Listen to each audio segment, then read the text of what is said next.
Yo, what's going on, guys? May 2nd right now. Just about to record a video for you guys. Look at that setup. On a much requested topic, what the hell do I do for a living? So that video will be up before this one. So I'll link it on the screen for a minute and also in the description box down below if you're interested. That double chin. It's so weird how angles work. Like, I look like a fat fuck now. And then this jawline of peace. As soon as I shave, we got that angle.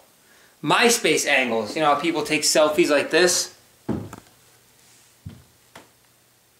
Bitches be like, selfie, looking sexy. Meanwhile, there's like 300 pounds hiding behind the wall. But I don't know where I'm going with that. Anyway, just had myself a turkey sandwich, some rice cakes, and a Greek yogurt while I was watching BBC Brandon Campbell talk about deodorant. Now, in order to do this, all you need to do is click anywhere on the screen and you'll be taken to Devin's Twitter feed. From here, just... Nah, nothing but love for Brandon. Beltless squatting and updates. So, catching up on some Brandon Campbell there. And making... Actually, that's funny because Brandon has a recipe video on this as well. A crockpot buffalo chicken recipe. Now, I would take off the lid to show you. But when you do that, you lose all the steam inside and it stops cooking. So, we want to keep that going. Low and slow, that's going to go for about probably 6 to 8 hours. So I started it this morning. It will be ready around dinner time. And I kept it simple because I didn't want to go out and get ingredients. I think Brandon does it with Frank's Red Hot Buffalo sauce and then a ranch seasoning packet. I didn't have any of that, so I legit just did buffalo sauce and chicken. So that's all that's in there. We let it cook slow so we can pull it apart and then make whatever you want. Pulled buffalo chicken tacos, quesadillas, salads. So making that up. Hopefully it comes out alright. I'll show you guys how it looks later. But we've got an arm day at the gym. Literally a dedicated arm day. Who's not excited for the pump? Go ahead. Do a commentary, babe.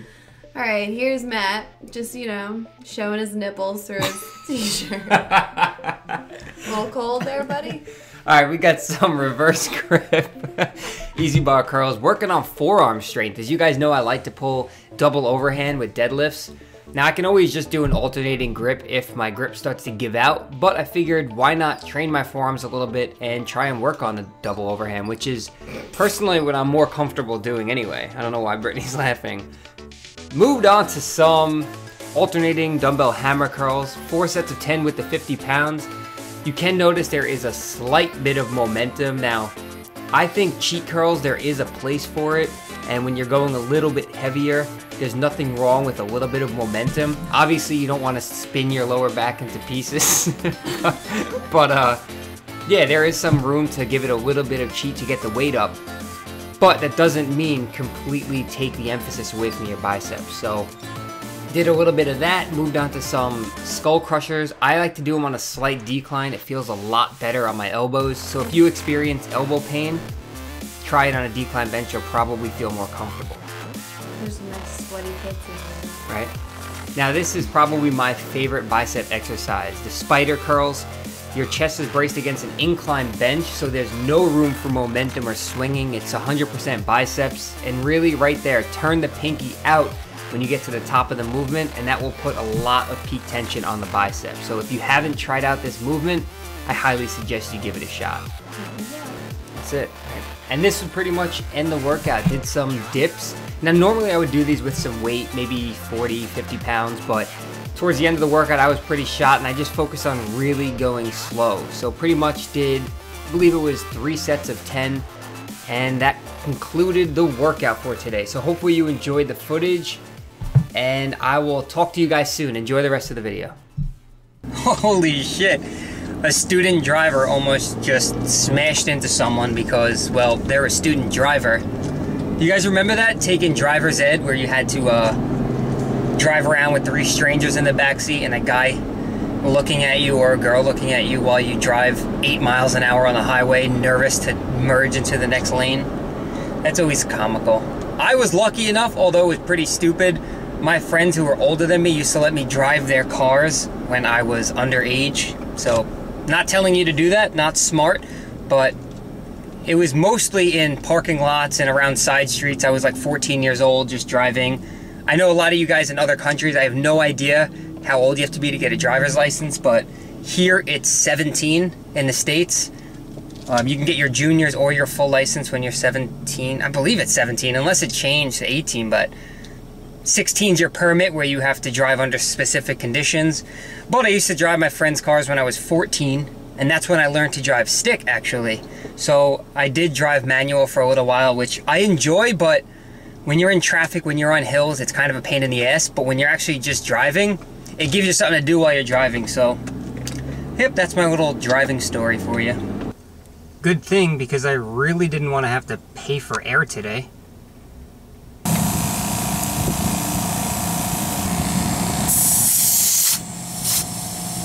We are good. We got some air in the tires. Thankfully it was free.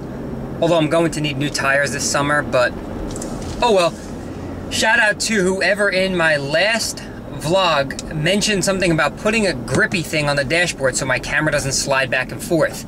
Now I went in my gym bag and realized I had these big back grips that I don't really use, so it's used to grab a barbell or a dumbbell, but I'm using it as a camera grip and it seems to be working, so we are going to make a few turns and see how it holds up. Right turn, test. Camera stays stationary, didn't fly out the window. We got a pretty sharp left turn coming up here. Let's see if it holds up. Left turn. Sliding a little bit, but way better than it was, so good alternative for now. So thank you to whoever left that comment giving me the idea. It seems to be working. But we'll be home in just a minute, and I'm excited to see how this pulled buffalo chicken's coming out. Not sure what I'm going to make with it yet.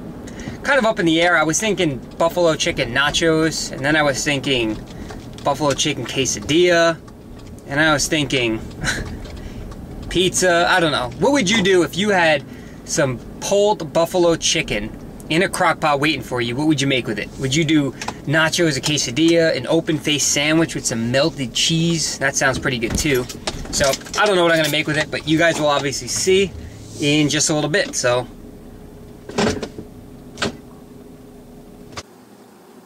I had to put this note on top because it smells so good, and I've been tempted to take the lid off to see how it's going, but then it stops cooking. The whole point of the crock pot is to keep the lid on. So we are going to test this. Alright, so here's the test.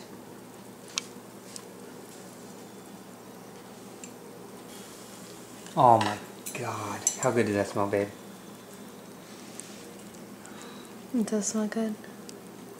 Look at that. Just literally falls apart. I don't even have to like... Here, look. I'm barely even touching it. And now we're just going to pull this all apart and let it soak in the buffalo sauce. Okay.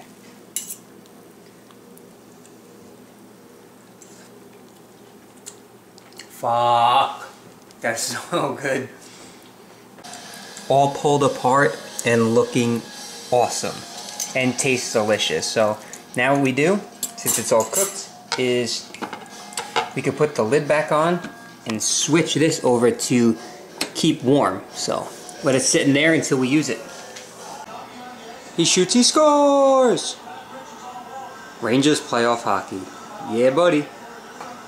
Pre-gaming with pulled buffalo chicken pizzas. So we got this. It took up all the flavor of the buffalo sauce. Just threw it on top of these little pitas. Added some fat-free cheddar cheese and a little bit more buffalo sauce. And we're just gonna throw them right in there and start with that. Alright, so we got those cooking up in there, and then we are just going to do buffalo chicken wrap. We got some of this reduced fat Mexican cheese, some more chicken, some shredded lettuce. I don't have any. I don't have tomato either. I don't know, we gotta find something else to put in here, so we'll see. Alright, so we topped it off with some red onion and some of this Bolthouse blue cheese. So essentially just gonna make a buffalo chicken wrap. It looks nice now, but we're going to shake this all up, get it mixed together, and then wrap it up. The whole way there, I was so tired. I was like sleeping. Alright, so we're all mixed up in there, and now we just got to wrap it up. That's what she said. Alright, so a lot of people ask me how to wrap a burrito. I actually might just make a whole video on this, but I'll show you really quick how I do it. Take the sides, fold them over. Take the bottom, fold it all the way over, and tuck it under like that. And that's a burrito. Final product, we have 2 pulled buffalo chicken pizzas with some cheddar, buffalo chicken wrap, side of asparagus with some spray butter and garlic salt, and Brittany's dinner, Reese Puffs with banana. Looks delicious actually. But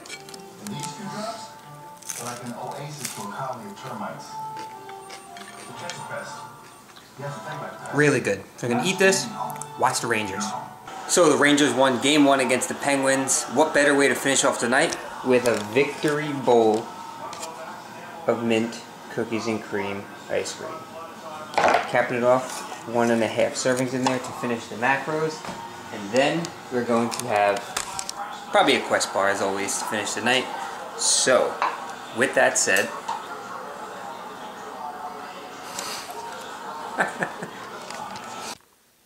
alright, so that was supposed to end the video, but we do have some fat left in the macros, and I couldn't shut the camera off without showing you what we're going to eat. So, not the whole thing, but just a little bit of this amazingness. Holy shit. This is one huge Reese's peanut butter cup.